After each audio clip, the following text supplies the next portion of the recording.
Assalamualaikum dear students. Today I made this video on the topic of halogens for first year honors students. My name is Fawzia and I belong to University of Karachi.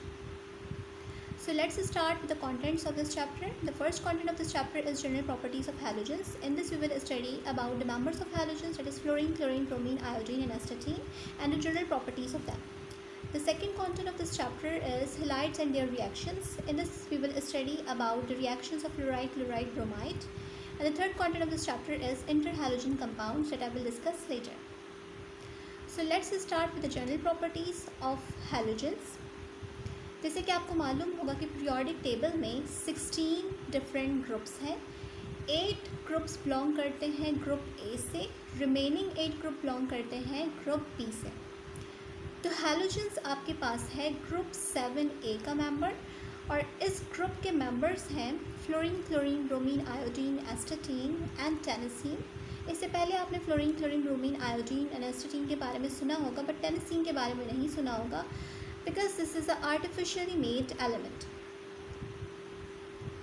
अगर हम बात करें कि why these halogen compounds are referred as halogens, so basically halogen का word एक Greek word है जिसमें hello का मतलब है सॉल्ट एंड जेन का मतलब है to produce. That means these compounds, these are basically salt producers.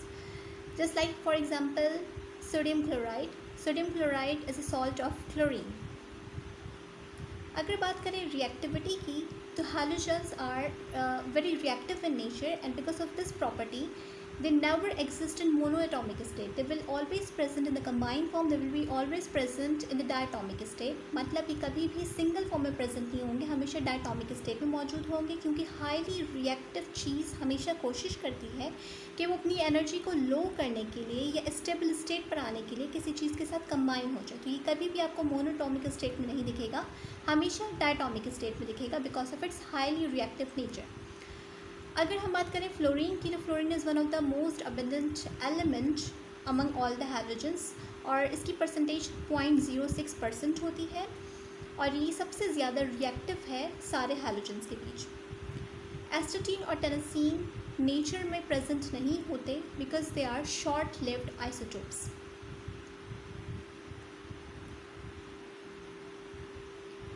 अगर हम बात करें प्रॉपर्टीज़ ऑफ क्लोरीन की, तो बेसिकली क्लोरीन आपके पास यूज़ होता है टैप वाटर या वाटर प्योरीफिकेशन के लिए. फ्लोराइड की बात करें तो fluoride prevents the tooth decay. ये यूजुअली बहुत सारे टूथपेस्ट में यूटिलाइज होता है. ऑर्गेनिक फ्लोराइड यूजुअली यूटिलाइज होता है in as a lubricant. Lubricant means it reduces the friction between two surfaces. Iodine utilise होता है as a antiseptic agent. Bromine utilise होता है एज ए फ्लेम रिटार्डेंट और एज ए पेस्टिसाइड. अब हम बात करते हैं कि why fluorine is present in the diatomic state. ये बात तो मैं आपको पहले ही बता चुकी थी कि because of it's very reactive nature it will be always present in the diatomic state. अब बात करते हैं कि अगर ये डायटोमिक स्टेट में मौजूद है तो why the bond between fluorine is very weak. इस बात को आप इस तरह से समझिए कि आपको मालूम होगा कि when we move from top to bottom in a periodic table, atomic size increase. Atomic size increase क्यों होता है? क्योंकि नंबर ऑफ इलेक्ट्रॉन इंक्रीज होते हैं इन हायर ऑर्बिट्स, जिसकी वजह से जब आप किसी भी पीरियोडिक टेबल के किसी भी ग्रुप में टॉप टू बॉटम मूव करते हैं तो एटॉमिक साइज इंक्रीज होता है. अब fluorine is the first member of this halogen, तो इसका एटॉमिक साइज कम होगा as compare to chlorine and other elements of this group. तो फ्लोरीन अब एक छोटा एलिमेंट है, एटॉमिक साइज इसका छोटा है, और छोटे एलिमेंट होने की वजह से इसके इलेक्ट्रॉनिक क्लाउड्स के दरमियान रिपल्जन बहुत ज़्यादा है. जब फ्लोरीन और फ्लोरीन एक दूसरे के करीब आएंगे तो इनके इलेक्ट्रॉनिक क्लाउड में हाई रिपल्जन की वजह से इनका जो बॉन्ड है वो वीक हो जाता है. क्योंकि अगर इनका साइज़ बड़ा होता तो इलेक्ट्रॉन्स को मूव करने की ज़्यादा जगह मिलती. आप इस बात को इस तरह से समझिए कि अगर साइज़ ज़्यादा होता ऑब्वियसली ज़्यादा जगह होती, इलेक्ट्रॉनिक क्लाउड स्प्रेड हुआ होता है. बट यहाँ चूँकि फ्लोरीन का साइज़ छोटा है, छोटी जगह है, तो इलेक्ट्रॉनिक क्लाउड एक छोटी जगह पर रिज़ाइड है और उस छोटी जगह पर रिज़ाइड होने की वजह से फ्लोरीन बहुत करीब है आपस में, तो इनके इलेक्ट्रॉनिक क्लाउड के दरमियान जो रिपल्जन है वो बहुत ज़्यादा है, जिसकी वजह से bond that is present in between fluorine is week. अगर हम बात करें बॉइलिंग पॉइंट ऑफ हैलोजन की, तो boiling point of a group also increases from top to bottom in a periodic table. इसकी वजह यह है कि वंडरवॉल फोर्सेस इंक्रीज़ हो रही होती हैं साइज़ इंक्रीज़ होने की वजह से, इस वजह से बॉइलिंग पॉइंट भी इंक्रीज़ होता चला जाता है top to bottom in a periodic table. यही वजह है कि जो फर्स्ट और सेकंड मेंबर हैं these are present in the gaseous form, while third member is present in liquid form and fourth member is present in solid form. यही वजह है कि हैलोजन वो वाहिद ग्रुप है पीरियोडिक टेबल का जिसके मेंबर्स तीनों के तीनों स्टेट्स में मौजूद हैं, that is solid, liquid and gaseous state. In hydrogen halides HX can be referred and here X is referred as halogen and HX bonds gets longer as the nitrogen atom gets larger because of the lower electronegativity। अगर हम बात करें ionisation energies की या ionization की, तो top to bottom ionization energy decrease होती है। क्यों डिक्रीज़ होती है? क्योंकि एटॉमिक साइज़ इंक्रीज़ होता चला जाता है। आयोनाइजेशन एनर्जी बेसिकली है क्या? The amount of energy required to remove the electron from the electronic cloud. तो जैसे जैसे एटॉमिक साइज़ इंक्रीज़ होता जाएगा, जो एक्सटेंट इलेक्ट्रॉन है वो अपने न्यूट्रॉन से, अपने न्यूक्लियस से दूर होता चला जाएगा। इसका मतलब है कि न्यूक्लियस की जो अट्रैक्शन है वो एक्सटेंट इलेक्ट्रॉन के ऊपर वीक होती चली जाएगी, जिसकी वजह से उसको रिमूव करना ईजी होगा। That's why the ionization energy decreases from top to bottom. Now comes to what the second topic of this chapter, that is halides and their reactions. सबसे पहले हम बात कर लेते हैं फ्लोरीन की। As I have already told you that it is of very reactive nature, because of its reactivity, high reactive nature, it will be never found in the monatomic state, it will be never found in the elemental form, it will be always present in the diatomic state।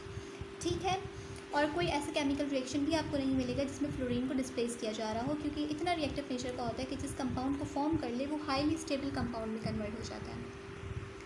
Because of its highly reactive nature, it has ability to bond with almost all the elements, either it will be metallic और non metallic. दोनों तरह के elements से combine हो जाते हैं highly reactive nature की वजह से, और नॉन मेटालिक एलिमेंट्स के साथ ये कोवलेंट बॉन्ड फॉर्मेशन करता है। यहाँ मैंने एक जर्नल रिएक्शन फ्लोरीन का शो किया है वाटर के साथ, जिसमें फ्लोरीन वाटर मॉलिक्यूल्स के साथ कंबाइन होकर ऑक्सीजन फॉर्मेशन और HF फॉर्मेशन कर रहा है। HF बेसिकली एक वीक एसिड है and is of very dangerous nature, क्योंकि अगर ये डिसोसिएट होगा तो हाई एनर्जी को रिलीज़ करता है, और इसके जो कंटेंट्स हैं ये टिश्यूज़ के अंदर एक टिश्यू के अंदर रिजाइड हो जाते हैं, पेनिट्रेट कर जाते हैं, और इसका जो इफ़ेक्ट है वो डायरेक्टली हमें पता नहीं लगता, but as the time passes then we will notice the effect of this dangerous chemical that is. अगर हम इस प्रोड्यूस्ड HF को रिएक्ट करवा दें वाटर के साथ, then it will produce fluoride. और अगर हम आ जाएं कि फ्लोरीन कार्बन के साथ किस तरह रिएक्ट करते हैं, carbon is basically a non metal, तो कार्बन के साथ रिएक्शन हम देख लेते हैं। कार्बन के साथ जब ये रिएक्शन करता है तो it form CF4, C2F6 and C5F12 means complex compound formation ये करता है जब ये कार्बन की सीरीज़ के साथ कार्बन के साथ कंबाइन होता है। Now comes to what the reaction of chlorine. अगर हम बात करें क्लोरीन की, तो chlorine as a disinfection purpose utilize होता है और डिफरेंट टेम्परेचर्स के ऊपर डिफरेंट रिएक्शन प्रोवाइड करता है। जैसे अगर हम बात करें the reaction of chlorine that will be going on between 49 degree Fahrenheit to 212 degree Fahrenheit. The reaction will be chlorine combined with water to form HOCl and hydrochloric acid. But if the reaction of chlorine will occur at the boiling temperature of water, then it will produce 4 molecules of hydrochloric acid and oxygen, right? इसके अलावा मैंने metal के साथ एक reaction यहाँ पे show कर दिया है आप लोगों के लिए, जिसमें क्लोरीन आयरन के साथ रिएक्ट करके FeCl2 फॉर्मेशन कर रहा है। ये एक रिडॉक्स रिएक्शन है। रिडॉक्स रिएक्शन किस तरह से हो रहा है उसका रिएक्शन मैंने यहाँ शो कर दिया है कि आयरन किस तरह से इलेक्ट्रॉन को लॉस करता है और लॉस्ट इलेक्ट्रॉन किस तरह से क्लोरीन गेन करता है और गेन करने के बाद क्लोराइड में कन्वर्ट हो जाता है. So the overall reaction in between chlorine that will represent the diatomic state and iron, and after the reaction it will produce FeCl2. Now comes toward the reaction for bromine. Bromine की reaction की अगर हम study करें तो bromine atmosphere में मौजूद oxygen और nitrogen के साथ रिएक्शन नहीं करती, जबकि ओजोन और कार्बन मोनोऑक्साइड के साथ रिएक्ट कर लेती है. इनके रिस्पेक्टिव रिएक्शंस मैंने यहाँ पर शो कर दिए हैं. अगर हम बात करें reaction of bromine with alkali, then the reaction will be like this. It could be sodium hydroxide और it could be potassium hydroxide. अगर हम बात करें reaction of chlorine with water, then the reaction of chlorine with water will be like this. It will produce BrO-. Now comes toward the reaction for iodine. When iodine react with concentrated nitric acid, then the reaction will be like this. Again, like bromine, iodine doesn't react with oxygen and nitrogen, but it does react with ozone, and it forms yellow color I4O9. Right. अगर हम बात करें reaction of cadmium with iodine, then cadmium doesn't react with iodine in its gaseous state, but it does react with iodine when it will present in aqueous state, और it forms CdI2. अगर हमारे पास same number of atoms of cadmium और same number of atoms of I2 होंगे तो हमारे पास reaction किस तरह होगा वो भी मैंने यहाँ पर शो कर दिया है. अब चूँकि मेरा third topic inter halogen compound है, इसलिए मैंने एस्टेटीन का जो रिएक्शन यहाँ पे शो किया है वो एक इंटर हैलोजन कंपाउंड को ही फॉर्म करके आपको दिखाया है. यहाँ पर इंटर हैलोजन कंपाउंड क्या होते हैं उसकी डेफिनेशन मैं बाद में बताऊँगी. यहाँ पे हम देख लेते हैं, यहाँ पर ही आपको ये चीज़ समझ में आ जाएगी कि जब एस्टेटीन ब्रोमीन के साथ रिएक्ट करती है तो ये एक ऐसा कंपाउंड बनाती है जिसमें 2 हैलोजन्स मौजूद हैं एट अ टाइम, राइट. और जब एस्टेटीन आयोडीन के साथ रिएक्ट करता है तो तब भी ये एक ऐसा कंपाउंड बनाती है जिसमें एस्टेटीन और आयोडीन बैक वक्त दोनों एक साथ मौजूद होते हैं. तो ऐसे कंपाउंड्स जिसमें 1 और मोर देन 1 हैलोजन्स मौजूद हो उसको हम कहते हैं inter halogen compounds. Here I have also mentioned the definition of interhalogen compounds. Those compounds which contain 2 or more than 2 halogens, they will be referred as interhalogens. Interhalogen compounds are also referred as binary compound when they will contain 2 different halogens, right? यानी कि interhalogen compound वो compound होते हैं जिसमें कोई और element मौजूद ना हो, सिर्फ हैलोजन मौजूद हो, 2 या 2 से ज़्यादा. और बाइनरी कंपाउंड भी कह सकते हैं इसको जब हमारे पास 2 हैलोजन्स मौजूद हों, क्योंकि आपको मालूम हुआ कि बाइनरी का मतलब होता है 2. Here I have mentioned the general formula of interhalogen compounds and their respective examples. First is XY. इसका मतलब ये है कि इसमें जो 2 हैलोजन मौजूद हैं ये दोनों ही हैलोजन एक एक एटम में मौजूद होंगे, लाइक ClF. ये एक कंपाउंड है जिसमें क्लोरीन का भी एक एटम है, फ्लोरीन का भी एक एटम है. BrF, इसमें भी ब्रोमीन का एक एटम है, फ्लोरीन का एक एटम है. BrCl, ICl and IBr. अगर हम बात करें XY3 की तो ये एक ऐसा कंपाउंड है जिसमें एक हैलोजन का एक एटम है जबकि दूसरे हैलोजन के 3 एटम हैं, like ClF3, BrF3 and ICl3.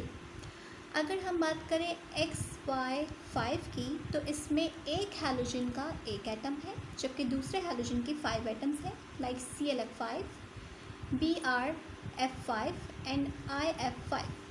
अगर हम बात करें XY7 की तो ये एक ऐसा कंपाउंड है जिसमें एक हैलोजन का एक एटम है जबकि दूसरे हैलोजन के 7 एटम्स हैं, लाइक IF7. यहाँ पे मैंने इनके रिस्पेक्टिव स्टेट्स भी मेंशन कर दी हैं कि कौन सी गैसियस स्टेट में है, कौन सी लिक्विड स्टेट में और कौन से सॉलिड स्टेट में है. जैसे कि G ये यहाँ पे जी लिखा हुआ है, इसका मतलब ये गैशियस स्टेट में है। ऑब्वियसली सी बात है कि जो चीज़ आपके पास गैशियस स्टेट में मौजूद होगी उसमें जो बॉन्डिंग होगी वो वीक होगी।